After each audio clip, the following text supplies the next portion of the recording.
Samantha Cross. I'm a business advisor with the Women's Business Development Council. I help a lot of clients understand their personal finances, improve their personal finances for the benefit of themselves, their families, and ultimately their businesses. Many of the conversations that I have with clients involves me asking them about a budget. And I can see on clients' faces that the minute I start bringing up a budget, they don't want to talk about it. They close up. They think, oh, budgets are complicated and whatever. And they can be very complicated.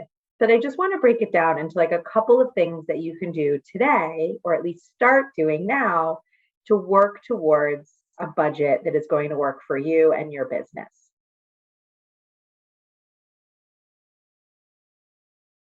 The first step that I think everybody should do when you're looking at your finances and determining a budget is to take inventory of what you have now and what you owe. So this is an opportunity to look at your bank statements, your investment accounts, maybe your student loan bills, whatever it is that you have, and on a piece of paper, a spreadsheet, whatever, catalog and inventory what you know you have and what you know that you owe, right? So on one side of the piece of paper or on one side of the spreadsheet or whatever, all of your assets, things that are yours, that are in the bank, that belong to you, any, property, whatever. Then take a look at your liabilities or the things that you owe. Typically, these are credit cards, student loans, mortgages and things like that. The ones that we really want to look at for what we owe are more short-term loans. So, credit cards, lines of credit, even car loans are a little bit short-term. We also want to look at and address our student loans.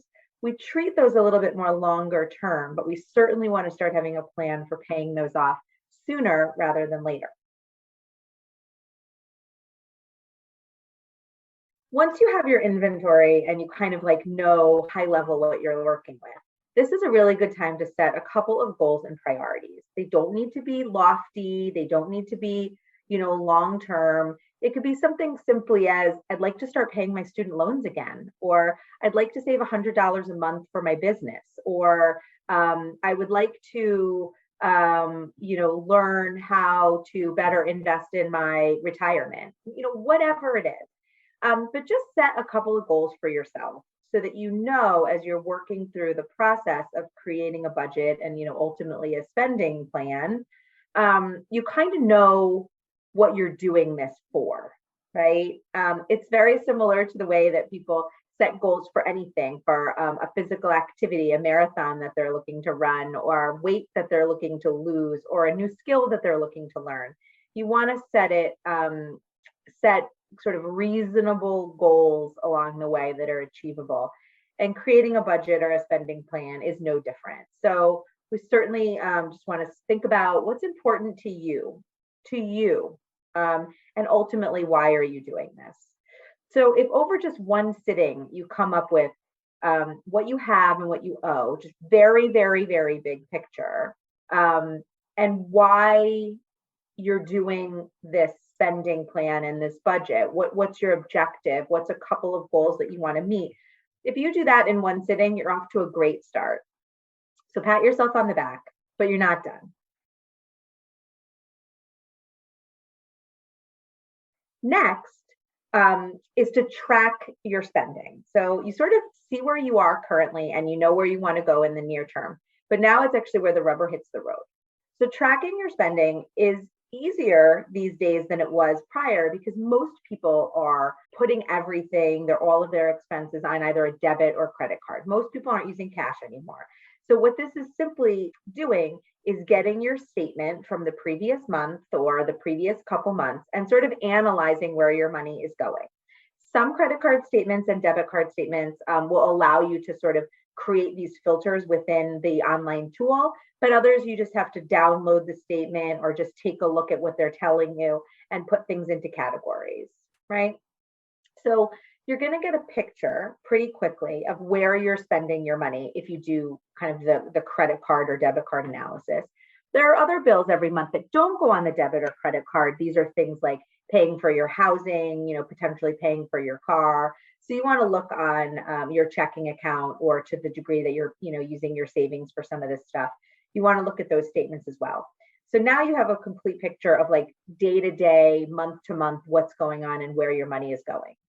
This is where everybody gets sort of tripped up, because they want to start putting numbers and say, I'm going to stick to, $100 a week for groceries or whatever. What I tell people, and how I want to kind of just end this quick video, is to tell you, now you have a picture of what you're doing daily. Why don't you look at 3 ways in the short term that you can change some of your spending, ways that you can save money on certain things, cut out certain things, whatever, earn more in a certain way, that then could be directly tied back to the goals that you set, right? This provides some help to get some initial momentum going while you're thinking about the larger budget.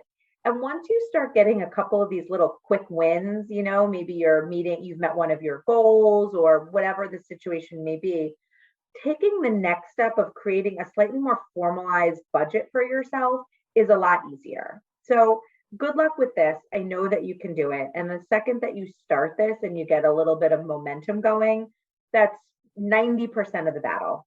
Good luck. Thank you for joining today and investing in yourself. In follow-up to today's session, take a moment now and connect for your next WBDC session. Check back to the e-library regularly, as we often add new relevant content. Our team is your team, and we look forward to supporting your vision.